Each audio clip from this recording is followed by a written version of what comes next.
What is going on, guys? It is Wrestlelamia here, back with some more news. Join us now as we look at the good, the bad, and the downright ugly from last night's edition of Raw, plus the wildest news stories and rumors you need to know, including Brock Lesnar is untouchable in WWE, WWE have big plans for a reformed stable, the new top player in WWE, is WWE hosting a PLE in Australia, and much more. Be sure to subscribe and hit that notification bell for daily wrestling videos, and follow us on Facebook for exclusive lists. Also check out our new channel, Wrestlelamia Shorts.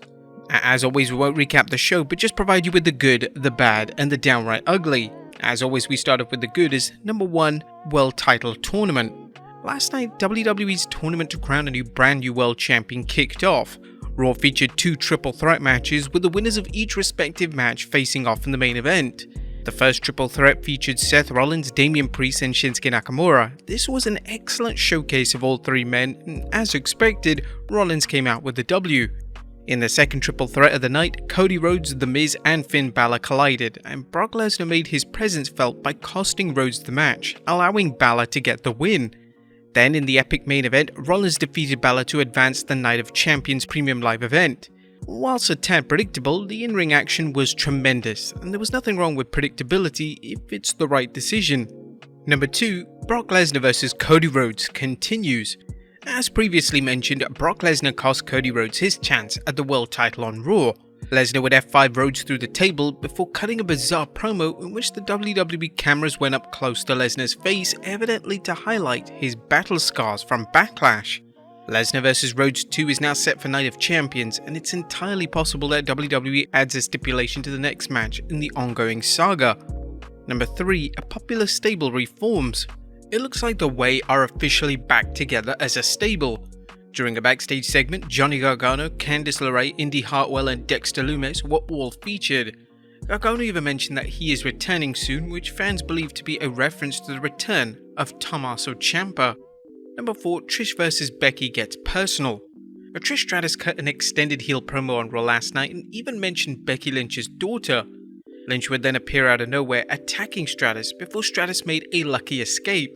The feud between the two is getting extremely personal. It's likely that the two will collide at Night of Champions in Saudi Arabia.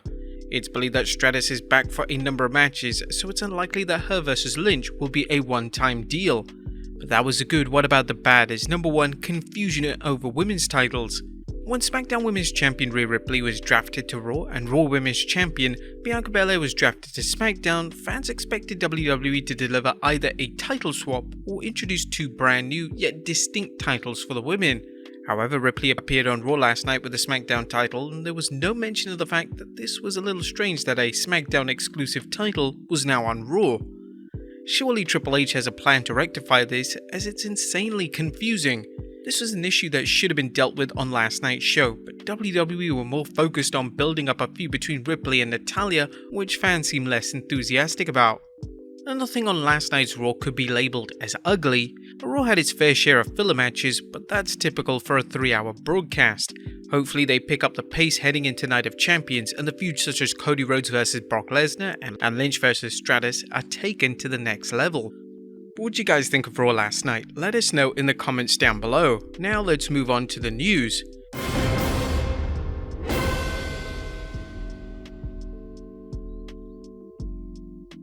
Now first story looks at WWE hosting a PLE in Australia. Our top story today takes a look at the next potential international location for a WWE event. WWE has hit a home run of hosting premium live events outside of the traditional cities in the US. Clash at the Castle in the UK, Elimination Chamber in Canada, and Backlash in Puerto Rico were all huge successes both from a critical and financial perspective. And now it looks like Australia may be the next location to host a WWE PLE. According to a new report from Fightful Select, WWE officials have been in contact with their Australian representatives to gauge interest in hosting a premium live event in Australia. This report comes following an initial report from the Wrestling Observer last month stating WWE were in talks with Australia to deliver a major stadium show. They've hosted major events in Australia before, notably the Super Showdown event in 2018, and this show was headlined by a final encounter match between Triple H and The Undertaker, but it's worth noting that many fans felt like this event was a glorified house show. Would you guys like to see WWE host a PLE in Australia? Let us know in the comments down below. Next up, a dream match announced for Smackdown. And WWE have announced the 2 world title tournament matches for Smackdown, and one of them in particular is a certified dream match. In the first triple threat match, Austin Theory, Sheamus and Bobby Lashley will collide. Then in the second triple threat showdown, Edge will take on AJ Styles and Rey Mysterio. The latter triple threat sounds insane, and it's already receiving a ton of hype on social media. Next up, WWE High On Omos. Omos had one of the best matches of his career this past weekend at Backlash. His match with Seth Rollins was highly entertaining, and it's clear that pairing Omos with talent such as Rollins and Brock Lesnar is doing wonders for his confidence as an in-ring superstar. Now, according to a new report from PW Insider, WWE were insanely happy with Omos, with specific praise directed at his performance at Backlash.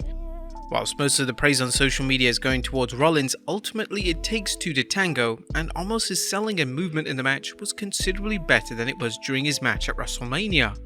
It's unclear what's next for the Nigerian giant, but his strong presentation is likely to continue in the next coming months. Next up, Damian Priest is now seen as a top-level player.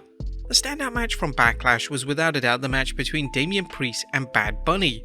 Whilst Bunny is quite rightly receiving a plethora of praise, fans are quick to realise just how pivotal Priest was in making the match a massive success. PW Insider is reporting that Priest received praise backstage after the Backlash event, and that he has been impressing people in recent months with his work to level himself up. Additionally, one source informed PW Insider that Priest is now seen as a top-level player in WWE going forward, which seems to imply that WWE now sees Priest as main event level talent. This was evident by watching last night's Raw. Priest was included in the tournament to crown a new world champion, and fans on social media are now placing Priest as one of the firm favourites to capture the Money in the Bank briefcase in July. Next up, Brock Lesnar is invincible. Brock Lesnar is one of the biggest stars in all of WWE, and it seems like Lesnar is immune to rules and guidelines that apply to the rest of the locker room. During a recent edition of Wrestling Observer Radio, Dave Meltzer revealed that failed drug test sanctions don't actually apply to Lesnar. Brock Lesnar did UFC, was an active wrestler. Billy Gunn wasn't even an active wrestler, and Brock tested positive if it wasn't for steroids, but he failed a drug test, and the response from WWE is that the drug test doesn't apply to Brock Lesnar. This amazed me because I was like, hey, Brock just failed a test, and in commission states, in theory, he should be suspended from commission states that regulate wrestling because that's the rules. Meltzer also revealed that if Lesnar wishes to bleed in matches, WWE aren't going to do anything to stop him. If Brock Lesnar wants to do color, Brock Lesnar can do color. Everybody else might get in trouble for it, but he has different rules. And finally, WWE have big plans for a reformed stable. Our final story today takes a look at Triple H having big plans for a certain stable on Raw. As mentioned in our analysis of Raw, the way reunited last night, now looks like Triple H has substantial plans to feature the group in a meaningful manner. According to notable Twitter account WRKD Wrestling, Triple H has big plans for the stable. As promised last week, the Way have officially reunited on tonight's Raw. Triple H and company have big plans for all of those involved. The original stable did feature Austin Theory, but he's now a resident of the Smackdown brand, so it's unlikely that he'll be a member of the main roster version of the group. Nevertheless, WWE certainly needed to do something with names such as Johnny Gargano, as he's been in a state of limbo since making his return last summer. But there you have it, folks, the wildest news stories and rumors you need to know, and a review of Raw. Be sure to leave your comments down below, and I'll see you next time with some more wrestling content.